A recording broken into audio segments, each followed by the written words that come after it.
Mesdames, Messieurs, bonsoir, bienvenue à Entretien.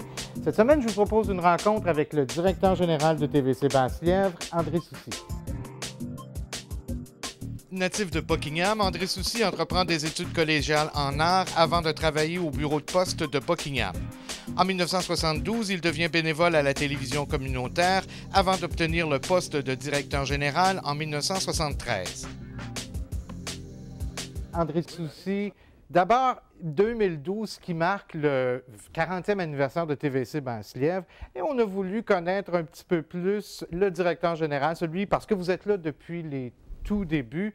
Merci d'accepter de venir nous parler un petit peu de vous, de nous parler de l'homme derrière le directeur général, natif du coin ici. Ben oui, Michel, natif du coin, puis je dis toujours en face aux gens, je ne suis pas allé loin dans la vie. Je demeurais sur la rue Lahaye, qui est aujourd'hui la rue Soucy. Je suis allé à l'école pour les 7 premières années de ma vie, à l'école Saint-Michel, qui était tout juste à côté.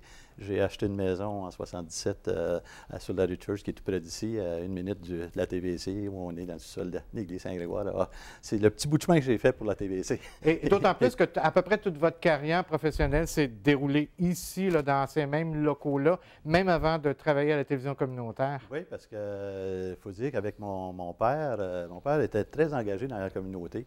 Et puis, papa s'occupait de la Saint-Vincent-de-Paul, première des choses, on commençait par ça. Et le local dans lequel je suis, mon bureau c'était le local justement de la Saint-Vincent-de-Paul, où on recueillait les différentes denrées pour la distribution. Les paniers de Noël s'effectuaient à cet endroit-là pour les distribuer également dans le temps des fêtes. Alors, j'ai d'ailleurs des photos, une photo où je suis dans le milieu de du local, et c'est tout drôle. Puis ensuite, quand j'étais adolescent, j'étais moniteur de terrain de jeu, et les 3 années que j'étais moniteur de terrain de jeu, c'était notre local également, et je suis là depuis 39 ans dans le même local. Donc, vous aviez presque un abonnement là, aux locaux, au sol de l'église Saint-Grégoire de Nazianze. Natif, donc vous parliez de votre père qui était très engagé, famille de 7 enfants, une seule fille, mais votre père qui est engagé, vous me disiez qu'il n'a jamais eu un rôle de premier plan, il a toujours été le deuxième. Si Papa, oui, il a toujours accepté ces rôles-là parce que c'est un gros travaillant, première des choses. Alors, il préférait, je prends l'exemple à la salle des Chevaliers de Colomb, à aider à bâtir la salle présente des Chevaliers de Colomb. Il était député Grand Chevalier, donc le Grand Chevalier, ensuite c'est le député Grand Chevalier. Il était vice-président de la Saint-Vincent-de-Paul. Alors, c'était un peu des rôles. Par contre, c'était un très gros travaillant. Je pense à la Saint-Vincent-de-Paul, je me souviens encore, jeune enfant, de le suivre. Les gens qui sont assez âgés se rappellent des belles tombolas qu'on appelait ici dans la cour de l'école Saint-Michel de Buckingham à la Saint-Jean-Baptiste. Alors, il y avait toujours une grande fin de semaine où il y avait toutes sortes de jeux à l'extérieur. Alors, papa fabriquait ces différents jeux-là. Alors, les gens venaient là. Il y avait des feux d'artifice que papa s'occupait de faire, d'envoyer dans les airs. Puis moi, je me souviens d'être assis, même, il n'y a pas les mêmes règlements qu'aujourd'hui, je me souviens d'être assis sur une des boîtes pour faire certain qu'il n'y ait pas d'étincelles qui aillent dessus. Alors, on est loin des règlements d'aujourd'hui, il va sans dire, mais c'était le bon vieux temps, comme on dit. Et puis, il y a toutes sortes de belles choses comme ça là, dont je me rappelle tout jeune. Évidemment, c'est une grosse famille quand on parle de 7 enfants. Quel genre de valeurs ont été véhiculées là, par vos 2 parents, si on veut? Bien, les 2 parents, disons que c'est des belles valeurs. Moi, j'ai eu une enfance, je peux dire, idéale. J'ai eu l'occasion de jouer avec mes cousins. Je regarde aujourd'hui notre ami Gilbert Lantier, notre directeur technique, mais sa famille, les plus vieux chez lui, avec lesquels on a joué les Lantiers, tout ça. C'était notre groupe des Guindons et tout ça, dans notre zone ici, notre territoire de la rue Lahaye. Et puis, on a eu beaucoup de plaisir. Et puis, c'est comme ça. C'était ça, la famille. On avait du plaisir ensemble. Mon père n'avait pas d'auto, n'a pas eu d'auto avant l'âge de 40 ans. Alors, on était autour ici, et puis on jouait à l'extérieur. On avait beaucoup de plaisir. On avait des équipes de hockey, de toutes sortes de sports, en fin de compte. Et on se faisait du plaisir comme ça. Puis on sortait toute la journée, puis on revenait le midi, puis on revenait le soir. Et maman nous avait préparé de délicieux repas toutes les fois. Alors, je pense que c'était de belles valeurs qu'on a reçues. Puis, je pense que ça nous a suivis tout le restant de notre vie. Et vous avez été toujours actif, impliqué dans plusieurs sports organisés? Ben, j'ai beaucoup aimé être un organisateur dans le cadre du hockey. Hockey mineur, j'ai été dans l'association du hockey mineur. Je fais partie des premiers comités, parmi les premiers comités, non pas les premiers, mais parmi les premiers comités du hockey mineur et du tournoi de ce qu'on appelait le tournoi de Pâques à ce moment-là. Je vais te parler d'une anecdote d'ailleurs. J'étais vice-président du tournoi avec M. Jim Lahaye et je me souviens toujours que la température qu'on a cet été, c'était une température comme celle-là au mois d'avril à ce moment-là. Il faisait tellement chaud, l'aréna n'avait pas les capacités de pouvoir faire la glace comme on a aujourd'hui dans les mois d'août. Et puis, malheureusement, la glace fondait.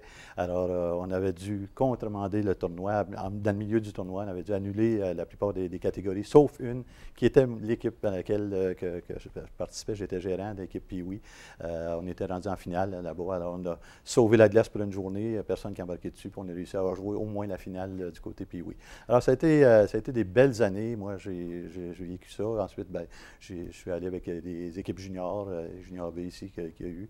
Alors, on a fait toutes sortes de voyages avec ces équipes-là, autant Pee-Wee, encore plus Pee-Wee, je dirais, mais des grands voyages avec nos juniors. Oui, parce que vous disiez tantôt que vous n'étiez pas allé bien loin du secteur, mais vous avez quand même voyagé là, dans le cadre du hockey, dans le cadre de la télévision communautaire. Exactement, c'est ce qui a fait mes voyages, en fin de compte, parce que la télévision communautaire m'a permis d'aller en France, premièrement. On recevait beaucoup de Français, les premières années des télévisions communautaires, on recevait beaucoup de groupes de Français qui venaient voir les différentes télévisions communautaires au Québec. C'est évident que ça devenait agaçant un petit peu pour chacune des TVC. Oui, c'est beau au début, mais quand c'était tous les 2 mois, ça devenait un petit peu agaçant. Donc, on s'est dit à un moment donné, est-ce qu'on peut, comme organisme, dire on va se rendre ensemble, un groupe d'une quinzaine de personnes. Et on a eu un projet avec le gouvernement du Québec, un échange avec la France. Et on s'est rendu là-bas pour une dizaine de journées où on a vécu avec différents groupes un peu partout en France. Moi, j'ai été un des chanceux parce que j'ai vu Paris, ses banlieues, puis j'ai également vu, je me suis rendu dans le sud de la France, à Marseille, tout ce bout-là. Et puis, on avait un projet où on se promenait sur la Côte d'Azur. Alors, ça a été le projet idéal. Et puis, bon, ça, c'est une partie de ça. On est allé aux États-Unis également présenter ce qui se fait ici au Canada, parce que beaucoup, les pays regardent beaucoup ce qui se passe au Québec au niveau des organismes communautaires, de télévision communautaire comme ça. Ça a été du côté de la télévision communautaire. Et du hockey, bien, c'est évident qu'avec les équipes Pee-Wee qu'on a eues dans les belles années des 74-75, les années où on a commencé à gagner à Québec, première des choses, parce que les équipes de Buckingham avaient passé près de gagner à Québec.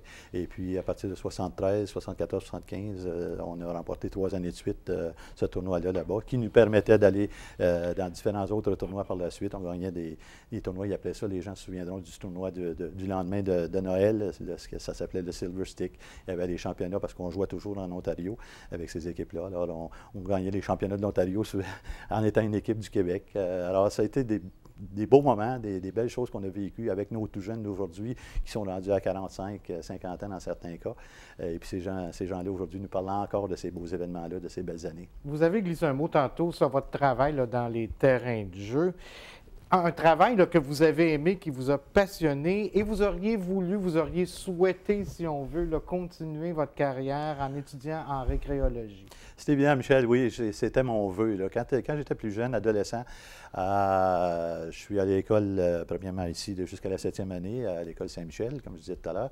Mais par la suite, je suis allé au séminaire d'Ottawa, ce qu'on appelle le petit séminaire d'Ottawa. Aujourd'hui, justement, je jasais ces derniers jours avec quelqu'un de la cité collégiale. C'est l'endroit où est située la cité collégiale aujourd'hui. C'était le petit séminaire d'Ottawa. J'étais le dernier étudiant à avoir passé là-bas parce que par la suite, on a fermé les portes. Ça a été une école de français au niveau du gouvernement et puis la cité collégiale qui est aujourd'hui. Alors, ça pour dire que ça a été moi, j'ai vécu de belles choses avec ces années-là. Et puis, j'étais vraiment content comme étudiant. J'ai des belles valeurs. On parlait de valeurs de famille, mais des valeurs que j'ai reçues à partir du séminaire d'Ottawa. Je suis content parce que j'ai vécu les anciennes années. Du temps où on allait à la messe le matin, on se levait de bonne heure à 6 h du matin, on allait à la messe à 6 h 30, à 7 h on était dans la salle d'études, à 8 h on allait déjeuner, puis ensuite il y avait les cours dans la journée. Puis j'ai vécu une année où on a passé, on venait chez nous, on pensionnait là, puis on venait chez nous une fois avant Noël, une fin de semaine, et ensuite c'était à Noël, puis on revenait comme ça une fois avant la fin de l'année. Alors j'ai vécu ça, ces belles années-là, pour savoir un peu quand on parle des anciennes manières de faire, les anciennes façons de dire la messe, le latin et tout ça. Je les ai vécus, puis je suis content aujourd'hui de les avoir vécus parce que je peux dire aujourd'hui, comparer des choses, puis de dire, bien, c'était bien à ce temps-là quand même, puis ça a évolué. Mais vous n'avez pas pu faire votre rêve, vous n'avez pas pu étudier en récréologie. Récréologie, ça n'a pas été le cas parce qu'à l'université, quand je suis arrivé là, à l'Université d'Ottawa, telle qu'on la connaît aujourd'hui, il y a beaucoup de bâtiments, beaucoup d'endroits où on peut loger justement les élèves. Mais au moment où j'étais là, moi, j'avais fait la 13e d'Ontario. C'était la première fois qu'il y avait une 13e année en Ontario. On nous avait suggéré, en sortant du séminaire, d'aller là parce que c'était plus encore, où les cours étaient encore meilleurs, nous dit-on. La seule chose qu'on regrettait, c'est que l'université finissait au mois d'avril, alors que nous, on finissait en juin, mais c'est le seul regret qu'on a eu de ça. C'est ça. Moi, mon rêve, c'était d'aller en récréologie, d'aller amuser des gens. Ben, moi, on disait amuser des gens, mais aujourd'hui, c'est beaucoup plus que ça. La récréologie, ça dépasse beaucoup ça. Mais l'endroit qui servait à ça servait à l'administration. Il y avait la cafétéria, il y avait des gymnases, il y avait le droit était là également. Alors, il n'y avait vraiment pas beaucoup. C'était contingenté. Alors, il y avait un élève, un garçon de telle région. Il y avait un francophone, un autre anglophone. En tout cas, c'était comme ça que c'était choisi. Et puis, malheureusement, je n'avais pas été choisi cette année-là. Des regrets quand on regarde par en arrière, quand on regarde la carrière, est-ce que c'est un regret que vous avez aussi? Pas du tout, Michel. Je recommencerai encore aujourd'hui. Il faut que je te dise, je ne sais pas pourquoi, comment c'est t'adonne. Tu sais, il y a des choses qui t'adonnent dans la vie. Moi, à un moment donné, oui, je voulais aller en archéologie, mais j'ai reçu par la poste, à un moment donné, j'étais adolescent, puis j'ai reçu par la poste du courrier. Puis là-dedans, il y avait un petit disque, je ne sais pas si tu te souviens, des petits disques de plastique là, qui se pliaient, puis tu pouvais écouter des choses dessus. Et puis c'était un journaliste, c'était des gens qui m'avaient fait parvenir ça, je ne sais pas pourquoi, je n'avais jamais appliqué nulle part. Mais j'ai commencé à écouter ça, puis on disait, tu sais, puis on avait des extraits de John F. Kennedy, puis tout ça dedans. Puis là, ça m'a intrigué. J'ai dit, ouais, c'est vrai que ça serait le fun de travailler là-dedans, tout ça. Mais c'est pas ça qui m'a amené à ça. Je m'étais dit, oui, peut-être un jour ça arrivera. Mais pendant que j'étais au travail, parce que j'ai travaillé dans les bureaux de poste, c'est arrivé à ce moment-là où il y a eu une occasion de faire du bénévolat à la télévision communautaire, la première année, parce que tu disais tout à l'heure que j'étais là depuis le début. Je ne veux pas remplacer c'est Mme Françoise Gauthier qui était la première coordonnatrice, mais j'étais avec ce groupe-là, le premier bénévole avec Maître Richard Bastien, aujourd'hui, qu'on connaît bien ici à Buckingham. Avec Richard, on avait fait des terrains de jeu avec lui, il était moniteur en chef, puis moi, je l'appuyais, j'étais celui qui était l'animateur de son émission des terrains de jeu, puis on montrait les jeunes qui faisaient différentes organisations durant à chacune des semaines. On avait poursuivi ça au mois de septembre, parce qu'on avait tellement aimé ça qu'on avait poursuivi avec une émission d'1 heure par semaine à faire du sport. Donc, évidemment, d'un rêve qui n'a pas été rempli, un rêve beaucoup plus grand, j'imagine, qui s'est poursuivi avec la télévision communautaire.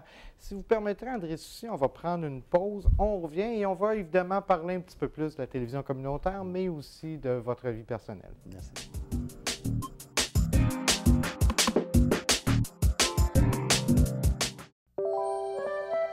Mon nom est Juliette, je fais partie des amputés de guerre. Je suis une vainqueur. Je l'ai commencé quand j'étais toute petite. Je parle à des personnes qui veulent savoir c'est quoi. Et je dis que je suis née comme ça. J'ai une prothèse qui remplace mon bras. Des questions? Qu'est-ce que tu as comme prothèse? J'ai une prothèse avec des fleurs et un papillon et une autre fleur. Et j'ai une prothèse avec des poissons. 3 poissons. Est-ce que des fois ça fait mal, une prothèse? Pas du tout. Mettre une prothèse à Juliette, c'était parce qu'on voulait qu'elle soit autonome. Être autonome sur ses loisirs, jouer à poupée, faire du vélo, sur sa réalité d'enfant de 6 ans. Il faut faire confiance aux forces de notre enfance. Les amputés de guerre, c'est ça que ça nous permet. Je comprends maintenant, quand on dit des vainqueurs, ça pourrait pas être autre chose que vainqueur.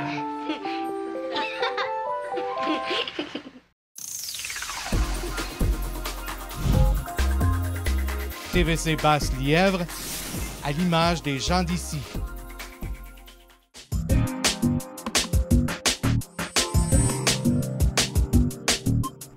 On est de retour en entretien pour continuer notre discussion avec le directeur général de TVC Basse-Lièvre, André Soucy.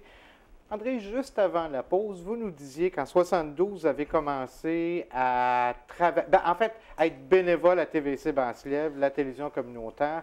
Toute une aventure qui commençait à ce moment-là.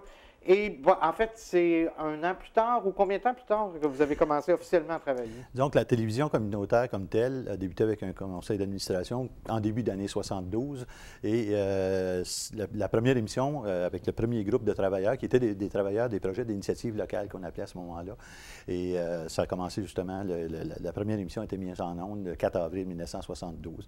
Alors, moi, à ce moment-là, l'été est arrivé et j'ai commencé à faire... J'avais suivi un peu le tout, mais je n'étais pas éligible de participer en tant que travailleur, puisque je travaillais à temps partiel à ce moment-là dans l'ancien bureau de poste, qu'on connaît, l'endroit où il est situé le nouveau aujourd'hui, mais c'était l'ancien bureau de poste. Les gens pourront se rappeler avoir ce beau souvenir-là, malheureusement, d'un édifice qui n'est plus.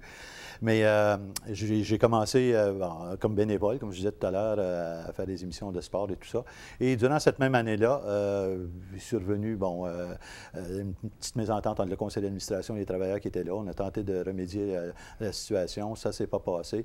Et on m'a demandé en février 1973 de venir être directeur de la station. On appelait ça un coordonnateur à ce moment-là. Et comme j'aimais l'expérience, j'avais aimé l'expérience de bénévolat, je voyais un petit peu ce qui se passait aux alentours de là. Alors je me suis dit, pourquoi pas l'essayer? Et je suis content aujourd'hui d'avoir demandé à M. Bisson, M. Bisson, qui était directeur du bureau de poste à ce moment-là, m'avait accordé un 6 mois sabbatique. Il m'avait dit, viens me voir à ce moment-là, si tu veux continuer ici, on va te garder, sinon tu pourras continuer à aller travailler à la TVC. C'est ce qui s'est produit. 6 mois plus tard, après, j'étais toujours sur les projets d'initiative locale, mais j'avais trop aimé ça, puis j'ai tenté ma chance, j'ai continué. Évidemment, tout est à bâtir quand on commence, et on se replace dans le contexte en 1972. Il n'y a pas beaucoup de gens, il n'y a pas beaucoup d'expérience, là, pas du tout, même à l'échelle de la province. Comment vous avez réussi là, à vous organiser pour mettre une équipe en place? Plusieurs bénévoles, j'imagine, qui ont travaillé avec vous. Je ne peux pas dire qu'il y avait beaucoup de bénévoles au tout début. Oui, le conseil d'administration était composé de bénévoles, entre autres de M. Philippe Gendron, l'abbé Philippe Gendron, qu'on connaît aujourd'hui, que tu as eu l'occasion ces derniers temps d'enregistrer, avec qui enregistrer, de parler de TVC et de lui-même. C'était le président fondateur. Et puis, il y avait une équipe de 8 dans les tout débuts. Alors, il faut dire qu'on a commencé à travailler avec ces 8 personnes-là. Ça a tombé 4 mois plus tard à 4 personnes, dont j'étais un an plus tard, là. Alors, on était 4 personnes. On a fait ce qu'on pouvait faire à ce moment-là. Puis, on a commencé à intégrer de temps à autre comme ça des bénévoles. Et je peux vous dire aujourd'hui, entre autres, qu'on avait des gens qui étaient à temps partiel. Puis, j'ai un gars, je vais le souligner, Gilbert Lantier, qui est toujours notre directeur technique à la TVC. Dans les toutes premières années, Gilbert s'est joint à notre équipe. On a eu quelques directeurs de technique à ce moment-là, auparavant, mais qui sont demeurés quelques années. Je pense à Michel Bastien, qui était le tout premier à travailler comme à la technique. Mais il y en a eu quelques-uns qui ont suivi par la suite. Gilbert venait de sortir de son école à ce moment-là, et puis il venait travailler, on lui donnait quelques heures par semaine comme ça, jusqu'à ce qu'en 1979, on trouve des agents pour pouvoir l'engager. Alors, c'était notre deuxième permanent ici à la TVC. Gilbert, qui est encore avec nous autres. toute une créativité, toute une période de créativité. Il fallait tout bâtir, entre autres les conseils municipaux. Évidemment, on va sauter beaucoup d'étapes, mais les conseils municipaux, quand vous avez commencé à capter dans l'ancien Buckingham, l'ancien Masson, maintenant à Gatineau, c'est toute une épopée. Bien, 1973, quand je vais parler du 4 avril, un mois plus tard, c'était une condition d'ailleurs, M. Chagnon, qui était le président de la compagnie Vidéotron, qui était la première compagnie. On est revenu à Vidéotron finalement aujourd'hui, mais ça a débuté par ça. Alors, le père, M.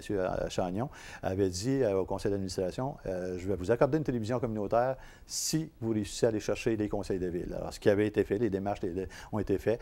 Et puis, en mai, justement, 1973, a eu lieu la première émission du conseil de ville. À ce moment-là, il y avait une réunion sur 2, parce qu'il y avait toujours 2 réunions. À chaque 2 semaines, il y avait une réunion du conseil, mais il y en avait une qui était télédiffusée, l'autre ne l'était pas. Alors, les citoyens se sont vite aperçus qu'il y avait beaucoup de matériel important qui se disait dans la deuxième réunion qui n'était pas télédiffusé. Alors, on a commencé à faire... Puis c'est à partir de là que, quand on dit tout haut, les changements s'effectuent à partir de la télévision communautaire. Bien, les gens se sont aperçus de ça et ils ont demandé, ils ont exigé. Et en décembre de cette même année-là, 6 ou 7 mois plus tard, eh bien, le conseil de ville avait accepté que les 2 réunions du conseil soient télédiffusées. Et ça s'est poursuivi dans toutes ces années-là, jusqu'à aujourd'hui. Même que Masson est arrivé en 1976. Et puis, si je me souviens bien, en 1981, il y avait également le conseil d'Angers, parce que on avait redégroupé l'ancien Grand Buckingham depuis 1975. Alors, le dégroupement avait apporté les secteurs encore, et puis on avait fait en sorte que le secteur de Masson-Angers soit câblé. Alors, secteur Masson en 1976 et 1981, celui d'Angers. On vous avait toujours tenu à être près de la communauté, à montrer là, ce qui se passait. Cette préoccupation-là, vous l'avez encore, là, en fait, la télévision communautaire, maintenant qui s'appelle TVC Basse-Lièvre, qui a eu plusieurs noms depuis les années, toujours la même préoccupation là, de montrer la vie comme elle est actuellement dans nos secteurs, en fait. Oui, parce que c'est ça qui est le rôle de la télévision communautaire. Alors, surtout aujourd'hui. On ne parlait pas de ces choses-là parce que ça se faisait tout naturellement, parce qu'il y avait quelques postes de télévision. Mais là, aujourd'hui, il y en a des centaines de postes de télévision. Alors, il faut se donner un rôle à chacun. Et celui de la télévision communautaire, c'est de donner justement ce qui se passe dans notre communauté de toutes les façons possibles. Et puis de voir, à faire grandir la communauté. Moi, c'est le mot que j'emploie toujours, c'est le mot grandir. Alors, on grandit tranquillement. Ça ne prend pas de grand-chose. Les gens s'aperçoivent de telle affaire. On donne les deux côtés de la médaille dans chacune des... On fait parler de politique et tout ça. Puis les gens effectuent les changements par eux-mêmes, en fin de compte. Alors, c'est de donner le portrait, de donner un miroir de ce qui se déroule dans la communauté. Puis à partir de là, bien, tout peut se passer. Donc, tout peut se passer. J'aimerais qu'on revienne un petit peu parce que vous n'avez pas compté les heures, André Soucy, depuis que vous avez commencé à travailler. Ce n'est pas du 40 heures semaine, ça a été de nombreuses heures. À travers tout ça, quelques années plus tard, en fait, 7-8 ans plus tard, votre fille qui est née, Véronique, Jean-François qui est né quelques années plus tard. Comment vous avez... Et Jean-François qui avait des problèmes, qui avait un handicap que vous avez dû placer au pavillon du parc. Comment, comme parents, on réussit à accepter ou à vivre avec cette décision-là? Bien, c'est pas quelque chose de facile. C'est certain, quand on est parent, on veut avoir un enfant qui est en pleine santé, on veut tout lui donner, on veut lui montrer toutes sortes de choses, on veut qu'il grandisse, puis qu'il fasse son chemin dans la vie lui-même. Lui, Jean-François, ne pouvait pas le faire. Heureusement, il avait une petite sœur, puis il avait une maman qui sont occupées de lui. Tu parlais de 40 heures et plus. Oui, j'en ai fait beaucoup d'heures là-dedans. J'essayais d'être le meilleur père possible à partir de là aussi, parce que Jean-François, il me tient à cœur. Puis il m'a toujours tenu à cœur. D'ailleurs, je suis encore, même s'il n'existe plus aujourd'hui depuis les débuts des années 2001, je suis encore sur un conseil d'administration qu'on appelle la Fondation immobilière du pavillon du parc, qui permet justement d'acheter des bâtisses pour qu'on puisse placer justement ces enfants-là du pavillon du parc même. Alors, moi, ça a été ma raison d'être. C'est sûr que des nombreuses heures, parce qu'on n'était pas nombreux à travailler ici, puis il y avait beaucoup de travail à faire si on voulait que la communauté nous accepte, en fin de compte. Ça a joué pour beaucoup dans mon premier mariage. C'est évident que, oui, on peut mettre des heures, mais des fois, il y a des petits sursauts là-dessus. Puis, malheureusement, bien, ça s'est passé. Puis, je ne le regrette pas aujourd'hui quand même, les personnes avec qui la personne avec qui j'ai été. Et puis, mes enfants, tout ça, savent qu'on a fait du mieux qu'on peut ensemble. Puis, on le fait encore aujourd'hui, d'ailleurs. C'est ce dont je suis le plus fier, parce que je réussis aujourd'hui à travailler autant avec mon épouse aujourd'hui, puis que mon ancienne épouse à ce moment-là, puis ma fille, tout ça, dans différents organismes. Alors, je pense que je me dis, bien, je pense qu'on a fait des belles choses, puis je pense qu'on veut continuer à faire ça le restant de notre vie. Jean-François, que vous avez dû placer, que vous êtes allé visiter à toutes les semaines? Nous, à toutes les semaines, c'était 2 fois par semaine, Michel. Le mercredi soir, on se terminait ici à travailler. On partait à 5 heures, on allait déjeuner, on allait souper, c'est-à-dire au McDo, puis on s'en allait voir Jean-François pour quelques heures au pavillon du parc à Aylmer, qui est allé au bout de la ville, en fin de compte. On faisait ça 2 fois par semaine. Le dimanche, c'était sacré. C'était notre façon, c'était nos loisirs. Notre loisir, c'était de partir avec notre petite fille Véronique et puis d'aller voir Jean-François là-bas, puis de voir ses amis aussi, parce qu'on voyait Jean-François, mais on voyait tous ceux qui étaient dans son unité, dans ses unités, parce qu'il y en avait beaucoup autour. Oui. Malgré la condition de Jean-François, malgré que vous saviez que sa vie n'était pas nécessairement facile, on dit souvent que la perte d'un enfant, c'est la pire épreuve qu'on puisse vivre. Est-ce que vous avez ressenti ça également là, comme un choc à ce moment-là? Bien, je reviens toujours avec une parole que quelqu'un nous a dit, mais il est décédé, mais c'est aussi pire quand il était là, parce qu'on laissait toujours notre enfant. On allait le voir, mais on le laissait de côté. Oui, on l'avait placé pour le meilleur pour lui donner une meilleure qualité de vie. On l'a gardé chez nous. Je vous dis, Michel, que dans la première année, les docteurs, dès qu'il est né, on le savait qu'il était pour être handicapé. Et on nous avait dit de le placer à ce moment-là, ce qu'on n'avait pas accepté comme couple. Alors, on l'a gardé chez nous, mais ça a été très difficile, c'est sûr. Jean-François était aveugle, donc il demandait beaucoup. Il était un petit bonhomme. Il grandissait comme un beau petit bonhomme, mais il n'y avait rien. Il ne pouvait pas manger, il avait les poings fermés toujours. Donc, il fallait le faire manger, il fallait le faire boire. Alors, il n'a jamais marché de sa vie. Alors, donc, c'était très accaparant Puis pas parce qu'on n'était pas capable de le faire, parce que oui, on le faisait du mieux qu'on pouvait, mais ça demandait beaucoup plus pour qu'il y ait une certaine forme de qualité de vie dans le cadre de sa vie à lui, finalement. Et il y avait toujours, évidemment, là, la grande sœur Véronique qui était là. J'imagine qu'il apportait une espèce de bombe, peut-être, là, sur la vie familiale. Oui, Véronique a été toujours notre petit soleil. On a toujours appelé notre princesse. Puis Véronique, aujourd'hui, est enseignante. Elle a deux beaux petits-enfants qui sont nos petits-enfants à nous, puis on est vraiment très contents. Mais Véronique a toujours su, à travers ce qu'elle a enseigné, ce qu'on appelle l'enseignement spécialisé, à cause justement de ce qu'elle avait vécu avec Jean-François et ses amis au pavillon du Parc, elle a voulu aller là-dedans. Et puis elle a fait quelques années à travailler à ce travail-là, et pour l'amener aujourd'hui à travailler dans une école. Cette année, elle enseignera en première année, justement, une école à Gatineau. Vous travaillez pour le communautaire, vous êtes aussi impliqué pour le Relais pour la vie, vous êtes membre de plusieurs conseils d'administration. Est-ce que c'est possible pour André Soucy de s'imaginer vivre et de ne pas être impliqué dans sa communauté? Non, j'imagine que l'heure de la retraite à la TVC va sonner dans les prochaines années. En tout cas, je ne sais pas trop, là, je devrais prendre une décision bientôt. Mais je peux vous dire une chose, c'est que je vais tenter de m'impliquer le plus possible dans des choses que j'aime. C'est ça qui est important. Je veux dire, ça ne devient pas une lourde tâche que de participer à quelque chose qu'on aime. Si les gens se donnaient la peine d'aller dans quelque chose dans lequel ils sont habiles, puis qui sont heureux dedans, ça l'aiderait tellement dans la communauté. On manque de bénévoles aujourd'hui. Puis je me dis, peut-être que ça va revenir, ça. Je le souhaite, en tout cas, que les gens ils pensent à ça. En tout cas, nos retraités le voient beaucoup, parce qu'on s'aperçoit beaucoup que nos retraités commencent justement à travailler dans la communauté. Moi, j'espère de pouvoir donner également plus tard le temps. Évidemment, 40 ans, plein de souvenirs, plein de beaux souvenirs, des moments sûrement plus difficiles aussi au courant des années.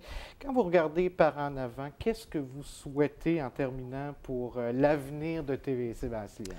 Et moi, je te dis, Michel, que je regardais ça en arrière dans 40 ans. Aux 7-8 ans, il y a toujours quelque chose, un événement quelconque qui arrive, qui fait en sorte qu'on se doit de reviser un petit peu nos positions. La télévision communautaire, ça n'a pas été une exception. C'était justement le cas. Puis les gens du conseil d'administration, les gens qui vont suivre, j'espère qu'il y en aura d'autres qui vont continuer, parce que ça demande, c'est un organisme à but non lucratif, donc ça demande un conseil d'administration. Puis j'espère que les gens vont continuer à embarquer là-dedans de façon à appuyer l'équipe qui sera là dans les prochaines années. Je souhaite que la télévision communautaire puisse continuer à jouer son rôle. C'est un rôle important. On ne peut pas dire que la télévision communautaire ne sera plus là. Oui, elle va être là. D'une autre façon, peut-être, parce que ça va évoluer. Il y a tellement de nouvelles façons de travailler aujourd'hui, tout ça. J'espère que ces gens-là vont pouvoir faire en sorte que ça va s'avancer. Bien, André Soucy, merci infiniment. D'abord pour les 40 ans que vous avez passés à TVC Basse-Lièvre. Merci pour l'entrevue. On va souhaiter évidemment bonne célébration du 40e à TVC Basse-Lièvre. Quant à nous, bien, on se revoit la semaine prochaine pour une nouvelle émission Entretien.